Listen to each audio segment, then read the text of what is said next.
ไปแล้วลุงก็เห็นมีแผ่นทองเนี่ยปิดตรงหน้าผากท่าน3 แผ่นลุงก็อดไม่ได้เนาะเข้าไปหาผู้ว่าราชการจังหวัดถามว่าทำไมถึงมีแผ่นทองปิดบนหน้าผากอนุสาวรีย์3 แผ่นเขาบอกคนบนไว้แล้วก็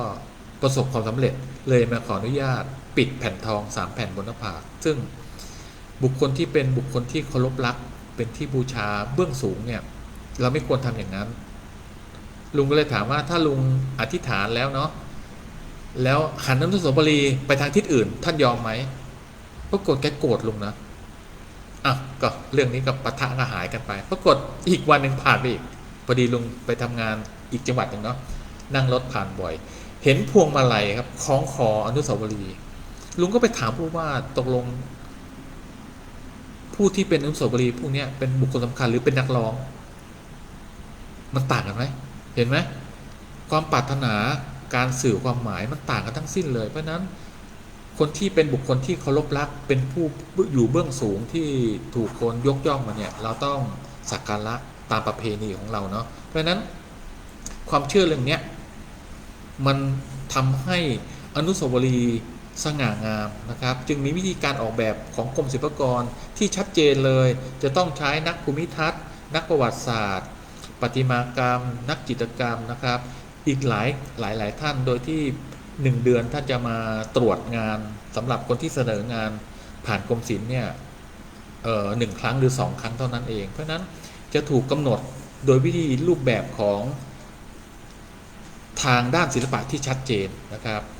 ปรากฏว่าลุงก็ไปขออนุญาตท่านผู้ว่านะบอกท่านผู้ว่าพูดตรงๆนะอนุสาวรีย์ของบุคคลสำคัญเนี่ยไม่ได้มีหน้าที่เฝ้ารถมันคือลานที่เราเรียกว่าประภามณฑลเข้าใจคำว่าประภามณฑลเนาะคือเป็นที่สง่างามเป็นที่สักการะของผู้อื่นหลังจากนั้นมาผู้ว่าท่านคงได้สตินะก็เริ่มมีการขัดสีฉวีวรรณอนุสาวรีย์ใหม่ห้ามคนเอาอย่างนั้นอย่างนี้ไปไหว้ไปแปะนะครับแล้วก็สั่งห้ามเอารถไปจอดหน้าอนุสาวรีย์แห่งนี้เลยอันนี้ลุงก็ขอชื่นชมท่านผู้ว่าจังหวัดแต่เรื่องนี้มันมาหลายปีแล้วเนาะโดยเฉพาะเราจะเห็นได้ว่ามีพระพุทธรูปบางองค์เห็นไหมทาปากแดงเลยเนาะใส่แว่นตาดำเนื่องจากว่าคนไปทำไมบนบานศาลกล่าวขอให้ตาฉันหายแล้วก็เลยเอาแว่นไปถวายเหรออย่างนี้เป็นต้นเพราะนั้นอะไรที่มันไม่ถูกไม่ควรลุงว่ามันต้องมีมาเข้าระบบการอนุรักษ์นะครับอย่างเช่นบางคนเชื่อว่าถ้าแผ่นทองไปปิดตาแล้วจะทำให้ตาสว่างมองเห็นลู่ทางไปปิดที่มือทำงานสำเร็จปรากฏว่าบางที่นะครับอย่างเช่นพระพุทธเจ้าในประเทศพม่าที่เราเรียกว่าพระพุทธรูปหน้านิ่มเคยได้ยินไหมปิดทองจนใบหน้าของท่านนี่ใหญ่โตมโหฬารเลยครับเนื่องจากว่าอยากได้ปัญญาแล้วลักนี่มันไม่แห้งครับจนทำให้หน้านี่นิ่มเหมือนผิวหนังมนุษย์เลยลอกนี่หนาเป็นนิ้ว2 นิ้ว3 นิ้วเลยอย่างนี้เป็นต้นเพราะนั้นทำให้ความสง่างามของศิลปกรรมมันหดหายไปเพราะนั้นอยากให้น้องๆมาอนุรักษ์วันนี้มาถึงองค์ที่2นะครับท้าววิรุฬหกปกครองเกี่ยวกับกุมพันธ์เนาะก็มีลักษณะองค์สีขาวนะครับหน้าแดงมีงูเลื้อยพันนะครับแล้วก็มือขวาเนาะคนส่วนใหญ่บนโลกมนุษย์ก็จะถือมือขวากันครับก็คือพระขันนะครับพระขันนี่คือเครื่องหมายแห่งอำนาจอย่างหนึ่งเนาะพระขันนี่เป็นมีดเล็กๆนะครับสำหรับเหน็บเอวเนี่ยท่านก็ถือไว้นะครับมีมงกุฎเป็นรูปอะไรเอ่ยพญานาคเพราะนั้นท่านคือปกครองพวกนาคนะครับแล้วมาอยู่ทางใต้ของเมืองไทยมันก็ติดน้ำเนี่ยอย่างนี้เป็นต้นมันเป็นวิธีการคิดนะครับอย่างเช่นคำว่านาคเนาะวันนี้ลุงก็ขอเอามาเล่าละกันสิ่งที่เราเรียนมาคือนาคะก็คือชนเผ่าหนึ่งซึ่งอยู่ในอินเดียนะครับแล้วเป็นชนเผ่าที่เขาว่าไม่มีใครครบเนาะไม่มีใครครบนุ่งห่มด้วยใบไม้นะครับกินอยู่อย่างยากลำบากมากจนวันหนึ่งมาสวามิภักดิ์แล้วก็นับถือศาสนาพุทธนะครับถูกเหยียดหยามมากเลยต่ำกว่าจันทานอีกเนาะเรียกว่านาคะเราเลยเรียกว่าพวกนี้มีตัวเปลือยเปล่าเหมือนงูนะครับก็เลยมาเปรียบเทียบงูก็เป็นพญานาคอีกเพราะนั้นเป็นอีกตำนานหนึ่งเป็นอีกเรื่องจริงที่มันต้องเอามาเขาเรียกอะไรเอามาคัดค้านกันเนาะ เราจะได้รู้ว่าสิ่งนั้นสิ่งนี้มีอะไรยังไงโดยเฉพาะนาคของประเทศไทยนะครับในบรรดาอุษาคเนย์มีไม่กี่ประเทศที่นาคมีมงกุฎเนื่องจากต้นกำเนิดเนี่ยมันมาจากอินเดียนะครับทางตอนใต้ไล่ไปจนถึงลังกาเลยนะเขาจะนับถือเรื่องนาคเนื่องจากว่าเป็นสิ่งลี้ลับที่อยู่ในป่าอยู่ในน้ำนะครับแล้วก็เป็นสิ่งที่เขาเรียกอะไรอ่ะน่าสะพรึงกลัวสยดสยองเนื่องจากว่าคนสมัยก่อนเนี่ยตายเพราะงูเป็นจำนวนมากนะครับนาคเนี่ยในอินเดียเขาไม่มีมงกุฎจนทางพม่านะครับได้ไปเรียนรู้เรื่องเกี่ยวกับพญานาคมาก็เอาพญานาคมาเติมคำเข้าไปให้มันมีตำแหน่งเนี่ยเหมือนเท้าอย่างเงี้ยก็คือพญาคือผู้ยิ่งใหญ่เป็นผู้กษัตริย์อะไรเงี้ยเป็นต้นก็เลยทำมงกุฎขึ้นไปบนหัวของพญานาคนะครับในประเทศไทยก็ลอกแบบมาจากทางพม่ามาถึงเขมรก็เริ่มมีมงกุฎบ้างไม่มีมงกุฎบ้างนะครับคราวนี้พญานาคจริงๆมีความสำคัญคือเป็นตัวที่เชื่อมระหว่างโลกมนุษย์และสวรรค์นะครับเพราะนั้นจะเห็นได้ว่าในสิ่งก่อสร้างของทางเขมรไม่ว่าชัยวรมันที่1ที่2ที่3อะไรก็ตามเนี่ยจะมีรูปพญานาคเป็นสะพานเขามีความเชื่อว่าสิ่งที่น่ากลัวนี้สามารถเชื่อมต่อระหว่างมนุษย์กับสวรรค์ได้นะครับก็เลยสร้างพญานาคขึ้นมาคราวนี้พญานาคก็มีตำนานเยอะมีเกล็ดเป็นอย่างนั้นอย่างนี้มีสีอย่างนั้นอย่างนี้นะครับโดยเฉพาะลูกน้องของพญานาคมีทั้งหมด 1,064 ชนิดได้แก่งูหลามงูเหลือมงูเห่างูจงอางงูเขียวอะไรนะรวมกันแล้วเยอะมากนะครับก็องค์ที่ชื่อวิรุณหกปกครองทางภาคใต้นะครับปกครองเกี่ยวกับพญานาคทั้งหมดผู้ที่มีอำนาจเป็นพวกอสูรอสุระก็คือยักษ์อีกชนิดหนึ่งนะครับอสุระมาจากคำว่าอะแปลว่าไม่เนาะสุระก็คือไม่ดื่มสุรานะครับเพราะนั้นเป็นข้อดีของกลุ่มคนพวกนี้อีกกลุ่มหนึ่งนะครับมาอีกองค์หนึ่งชื่อท้าววิรูปักษ์นะครับเดี๋ยวลุงค่อยมาเล่าทีละองค์นะครับท้าววิรุณหกเนี่ยปกครองพวกกุมพันธ์นะครับท้าววิรุณปักษ์ปกครองนาคอยู่ทางทิศตะวันตกนะครับมีความเชื่อมาตั้งแต่โบราณถ้าย้อนกลับไปเมื่อประมาณ500กว่าปีที่แล้วพระมหากษัตริย์ที่ยิ่งใหญ่องค์หนึ่งอยู่ทางภาคเหนือนะครับชื่อว่าท้าวติโลกราชนะครับก็คือตรียิ่งใหญ่ที่สุดใน3โลกได้สร้างวัดแห่งหนึ่งชื่อว่าเป็นวัดที่ท่านดูแลนะคือวัดเจดีย์หลวงครับคือเจดีย์ใหญ่มากอะไรก็ตามที่ยิ่งใหญ่ทางภาคเหนือเรียกว่าหลวงเพราะนั้นคนทางภาคกลางก็ติดคำนี้มาเช่นสนามหลวงในหลวงเป็นผู้ยิ่งใหญ่เหมือนกันเพราะนั้นหลายคนนะครับก็จะใช้คำที่จากภาคเหนือแต่ภาคกลางเนี่ยตลกชอบเอามาเบิ้ลเช่นคำว่ายองคนทางภาคกลางก็จะใช้คำว่ายองยองเช่นนั่งยองยองมีอะไรอีกทางเหนือตรงไปหรืออะไรเงี้ยเขาใช้คำว่าซื่อเนาะ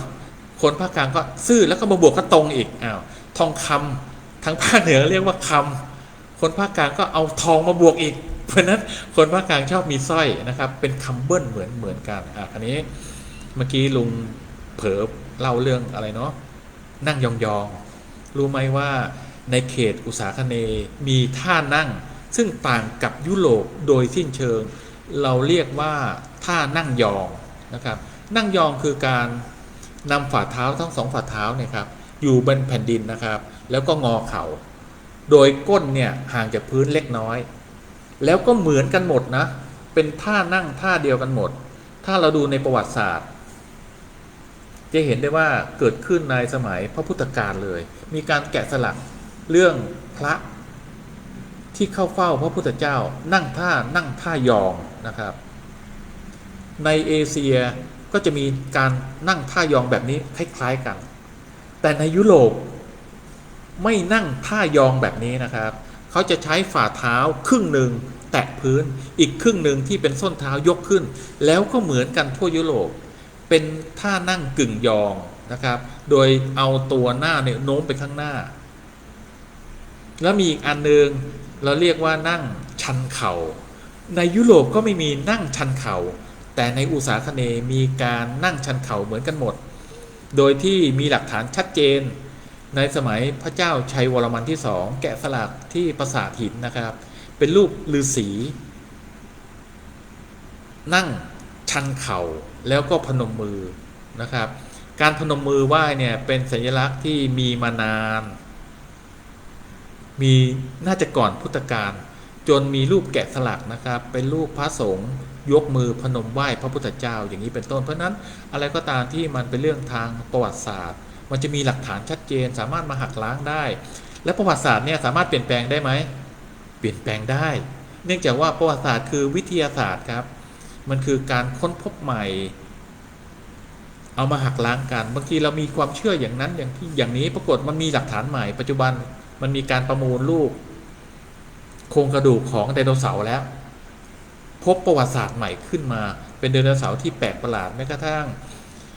ไดโนเสาร์ที่เป็นมัมมี่เคยเจอหรือยังเราถึงได้มีการค้นได้ว่าโอ้ผิวของไดโนเสาร์เป็นยังไงสีผิวเป็นยังไงเพราะนั้นคนที่ทำงานศิลปะเนี่ยต้องมีความรู้เรื่องนี้นะครับรู้เรื่องโครงสร้างรู้เรื่องสีสันเรื่องธรรมชาติต่างๆเพื่อจะได้สร้างงานศิลปะให้มันถูกต้องนะครับแล้วโดยเฉพาะปัจจุบันเทคโนโลยีมันสูงแล้วสามารถค้นคว้าได้นะครับเรื่องความเชื่อเราสามารถหักล้างได้นะครับต่อมานอกจากท้าวกุเวนแล้วนะครับอยู่ทางทิศเหนือท้าววิรุณหกอยู่ทางทิศใต้ปกครองพวกยักษ์กุมพันเหมือนกันนะครับวิรูปักษ์ปกครองทางทิศตะวันตกปกครองเกี่ยวกับเรื่องพญานาคทั้งหลายนะครับส่วนองค์สุดท้ายชื่อท้าวทะตรสทอธงเนาะอ่านยากมากเลยต่อเต่ารอเรือทอสันฐานซึ่งปัจจุบันคนที่เกิดวันจันทร์เขาเชื่อว่าทำไมห้ามตัวอักษรมีพยัญชนะต่างๆอันนี้เป็นความเชื่ออีกเรื่องหนึ่งเนาะซึ่งเกี่ยวกับเรื่องหมอดูเกี่ยวกับเรื่องดวงดาวอันนี้มันอาจจะเป็นการนับสถิติมาเนาะซึ่งก็ไม่รู้ว่ามันมีการยืนยันไหมแม้กระทั่งการดูดวงเหมือนกันในพระพุทธศาสนาก็พูดเรื่องนี้เหมือนกันนะครับเดี๋ยวลุงจะมาเล่าเรื่องพระจันทร์ที่เกี่ยวกันในศาสนาพุทธแล้วก็มาเกี่ยวข้องอะไรเกี่ยวกับเทพทั้ง4นะครับเท้าทะตรสเนี่ยนะครับปกครองทางทิศตะวันออกปรากฏว่าเก่งกาจสามารถมากเลยมีลูกน้องเป็นคนทันตึมเลยเพราะนั้นจะเห็นได้ว่าคนอินเดียเนี่ยนิยมคือการเล่นดนตรีร้องรำทำเพลงเพื่ออะไรคนอินเดียลำบากไหมลำบากมากเลยนะครับครั้งหนึ่งลุงเคยอธิษฐานว่าอยากไปเกิดในดินแดนของพระพุทธเจ้าอยากเกิดในพุทธศาสนาที่เป็นต้นกำเนิดพอลุงไปอยู่ในเมืองชื่อเมืองอะไรเนาะเดี๋ยวเมืองลิหารนะครับเป็นเมืองที่ลำบากที่สุดเป็นเมืองที่พระพุทธเจ้าท่านอยู่แล้วก็ตรัสรู้ที่นั่นยากลำบากมากลองย้อนกลับไป 2,000 ปีที่แล้วยิ่งลำบากมากเลยเสือสิงกระทิงแรดสัตว์ป่าการหาอาหารลำบากมากแม้กระทั่งปัจจุบันยังลำบากมากเลยนะครับสำหรับรัฐวิหารจะเป็นเมืองที่ยากจนที่สุดนะครับแล้วก็เป็นเมืองที่คนอินเดียทั้งหลายพูดภาษาไทยได้เนื่องจากว่าคนไทยเป็นคนใจบุญเป็นชาติเดียวของโลกนะที่ไปเที่ยวที่ขยาแล้วก็ให้สตางค์กับพวกวณิพกทั้งหลายนะครับวณิพกทั้งหลายเนี่ยต่างกับขอทานคือขออย่างเดียววณิพกคือพวกที่จะต้องร้องรำทำเพลงหรือว่าจะต้องแลกเปลี่ยนในการแสดงต่างๆให้เราแล้วก็ถึงจะให้สตางค์ต่อมาก็เกิดอาชีพใหม่ในอินเดียก็คือพวกขอทาน